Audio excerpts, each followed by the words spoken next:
竹市の一番人気のこってりあっさりがっつりに加えて、香りは油。ダメだってこうやって貝だけどなんか貝でもない。甘がここなんですかこれ。ここ今物件視察中でございます。ラーメン屋やりたいなと思ってね、いろいろシミュレーションしておりますが、ラーメンの科学者に今日はいろいろ聞いてみてですね、この物件にはめていきたいなというふうに思っております。今日のラーメン科学者すごいですから、最後までお楽しみください。甘が鶏白湯の醤油ですねを、じゃあしおりさんに作っていただきましょう。はい、お願いします。麺入れてください。はい、入れてもらって、入れてもらいました。はい、タイム回しました。はい、1分40秒です。はい、お湯をこの茹で麺機に戻してください。戻して、お湯戻して、今温めてるだけだから。ここ？今麺入れたとこ。ここ？麺入れたとこ。やけど気をつけてね。そしたら返しを入れましょう。はい。はい、醤油だれとそれを1杯。少しでも変わると味が変わっちゃうので、平らに。ダメだ。ダメだってこうやってこうちゃんとこう平らにこういうからもう垂直に上げる。はい、そのまま入れてください。はい。あと油を1杯入れます。はい、チーです。はい。そしたらじゃあすかさずスープを1杯入れてください。あっちから。はい。同じように垂直に山盛り。はい、なってます。はい。入れてください。はい。入りました。はい、じゃあスープを混ぜてください。スープを混ぜる？スープを棒で混ぜてください。はい、これで、はい。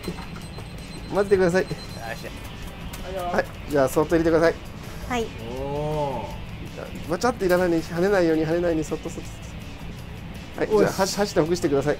お膳立てしてある通りに、はい、この通り、はい。はい、ありがとうございます。箸？いや、これを入れてください。これの、はい、手でも箸もどうしても、はい。箸。はい、できました。この店は中華そばも鶏白湯と並んで売りなんですが、中華そばで使っているスープと自家製のトロトロのチャーシューを合わせた一品です。どうぞ。美味しい？煮干し鶏豚。煮干しの味が。鶏豚。ぜひそのチャーシュー食べてほしい。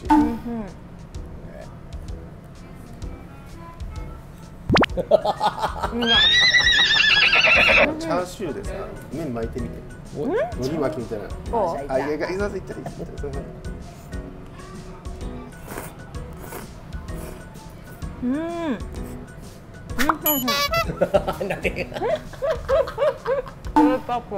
みんなこれね、トロトロのチャーシュー好きなんです。今最近レアチャーシュー流行ってるけど、やっぱ角煮っぽいやつがみんな好きなんですよ。はい、飲んできちゃいました。はい、どうぞ。これは、濃厚チーコツ醤油そば、竹市の一番人気の、濃厚鶏白湯スープの醤油版です。鶏白湯多いけどうちだけのテイストだと思います。これはもういわゆる鶏白湯ラーメンで、塩だれに合わせた白いスープですが、かなりもう天下一品と比較されるぐらい濃いスープ。いただきます。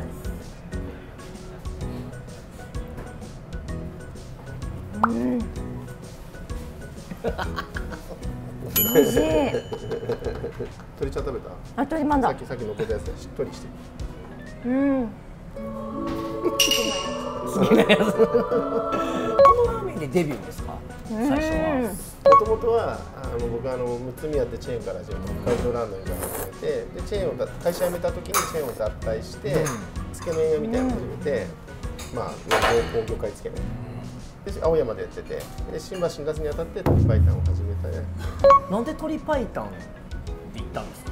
新橋競合激しくて、もともと魚介つけ麺でって頼まれたんだけど、ここら辺には魚介つけ麺の有名店があったので、そこで出してもつまんないなって、六人車とか流行ってからだいぶもう三田製麺とかも増えてて、今更って言われるのがまたおまけって言葉があって、またお前かみたいなね、流行りだすと、それで流行りかけてる鶏白湯になろうと。いつもやっぱマーケット見ながら決めていく感じですか？まあマーケットは人が何を求めてるかと自分が何が作れるか、その2つのバランスが大事。また名言出ました。いや濃厚スープ。FC さんにもできるようにこのこだわりの味が。そうね、まあ直営の方が割と手が込ませることもあるけど、加盟店さんの方が割と簡単に。そうですよね。なんかスープの種類もたくさんあるし、油もブレンドしてみたいな。どうやって決めていくんですか？この理論ではスープは方向性、スープは方向性、濃いとか薄いとかスープは方向性で決まって、もう味は返しです。醤油だれとか塩だれとか、まあそういう、まあ、魚介だれとか、あと香りは油です。もうチー油とラードかとか、ね、香味油って言って、まあね、いろいろ煮干し油とかそういうの全然それで変わってくるので、だから同じスープでも油が違うだけで全然変わるし、はい、スープは方向性、味は返し、香りは油。名言ありがとうございます。虎竹へようこそ。ありがとうございます。これは、当店一番人気の貝だし醤油ラーメンです。はい。貝だし珍しいですよね。いや、まあ、最近増えてますよね。社長が広げてるんですよね。それもスープ美味しい。美味しいでしょ。うん。ああいうこってりもあって、その向かいが淡麗。すっきりしてるんだけどパンチがあるような世界を貝で作りたかったんですよ。アサリが中心でホタテが入ってる。アサリホタテ。だけど最近はハマグリの専門店もやってて、ここでは限定でハマグリもやってます。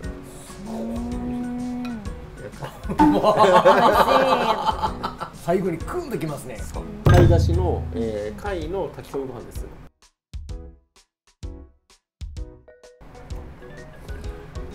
うん。美味しい。どのように。お茶漬け。お茶漬け。お茶漬け。めっちゃ貝。なんだろう。貝だけどなんか貝でもない。麺の香りとかも淡麗系はすごく大事なんだけど、濃厚系はむしろ香らない方が良かったりとか。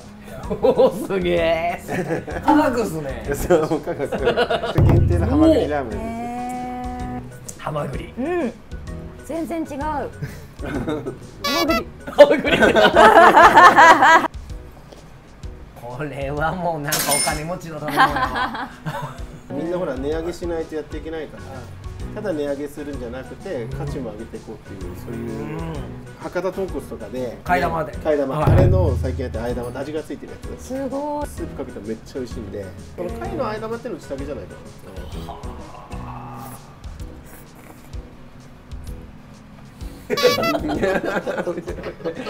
パンチあるし、業態作るときに気をつけてるのは、4人組がいても1人が嫌だっつったら絶対その4人取れないんで、できるだけ4人全員がいいっていう店を作ろうとしたんですよ。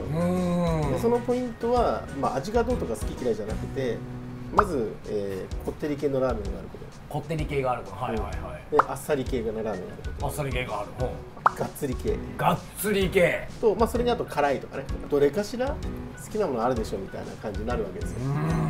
例えばロードサイドとかだとローコストなちょっと直炊きのチャーシューとかのスープを入れたりとかして、まあ、700円ぐらいで出せる中華そばを開発して、でさらにそのチャーシューをドカッと乗っけた豪華なごちそうラーメンだから、こってりあっさりがっつりに加えて、まあ、社内的には貧乏ラーメン貧乏ラーメンの軸とごちそうラーメンの軸を同時にこの2枚をちょっと厳しそうな店とかロードサイドとかにはそういうのを最近投入してて、マイナスを作らない、あの店は嫌だっていうことを言わせないような心がけてる。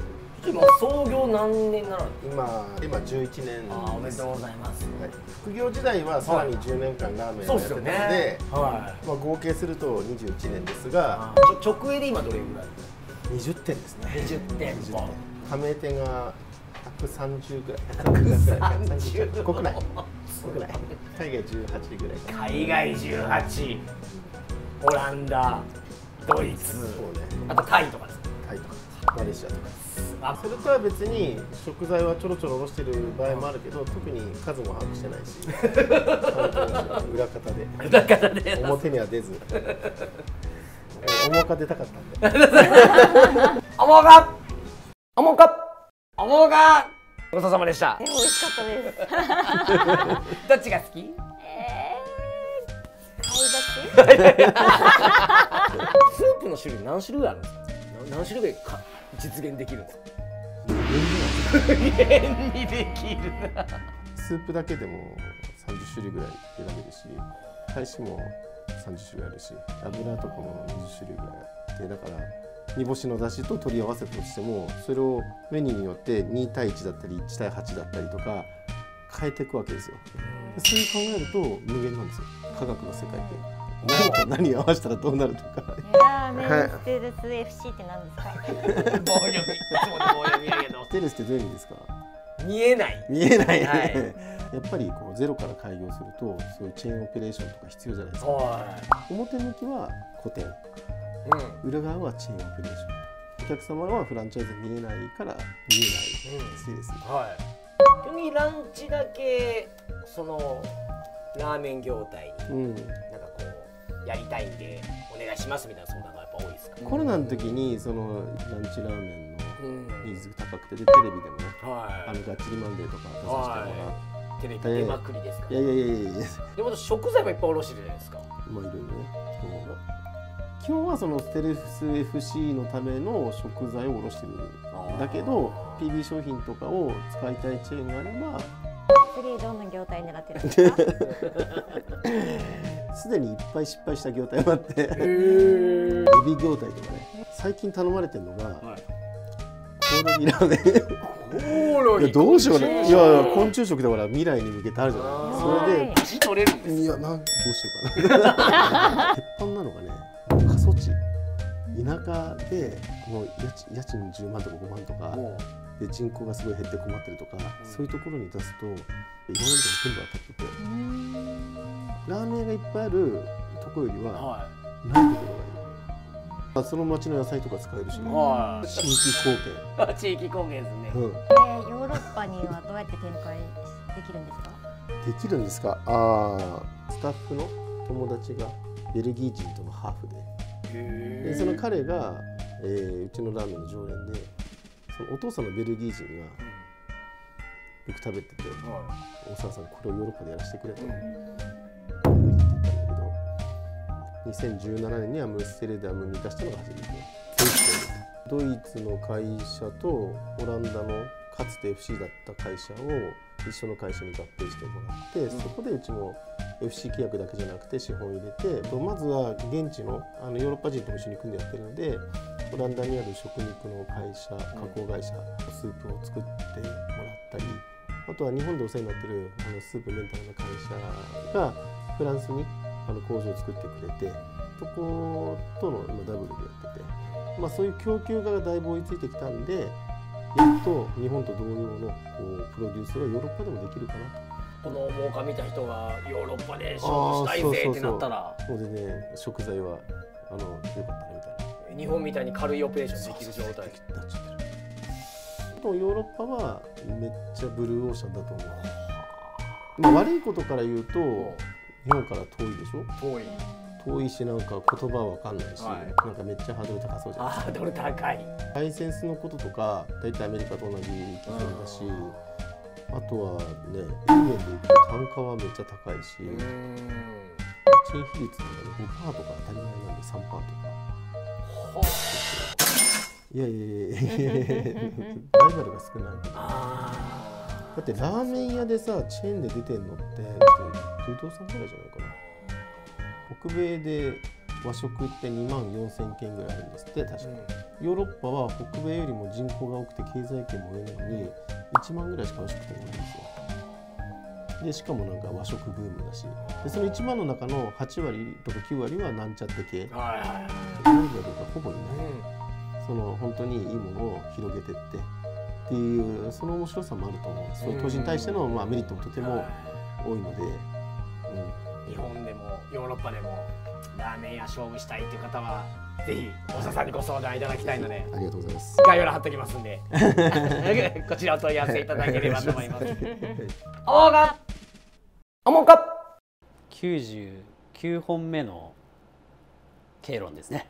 99本もやったんですね。ということはですよ、次100回目ですね。100です。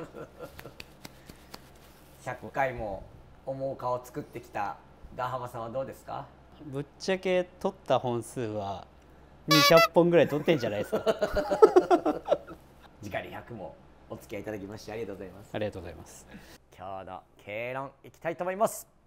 今日の経論ボボン、最善か無か。ラーメンつながりということで、以前おもおかにも出てきましたラーメン侍前島司さんの座右の銘から引用させていただきました。ぜひ前島さんの回見ていただきたいんですけど、こういろんな業種業態いろんなラーメン作り続けて、でうまくいかなくてけど最高のパフォーマンスをするためにこう研究して磨いてっていうのをやってらっしゃる特集だったんですけど、今回のラーメン科学者の大沢さんも全く同じ匂いがしましてですね、その道を追求するためにどうするのか。だって大沢さんのレシピ1000種類以上ですよね。最善をこう尽くして生み出したものが、売れるかどうかで、これをしっかり売った場合は最善ですけども、これがうまくいかなかった場合はじゃあなしでもう一回やり直そうってなるわけで、生み出すこう情熱みたいなのがすごいある人が多いなというふうに勉強させていただいてます。ぜひこのおもか見ていただいている方も道をずっとこう切り開いて一つの完成品を生み出すまで時間がかかるかもしれませんが、なんかそういうことにチャレンジしていく素晴らしさみたいなのもぜひご参考いただきたいなという、今日のもう形でございました。チャンネル登録お願いします。次回は100回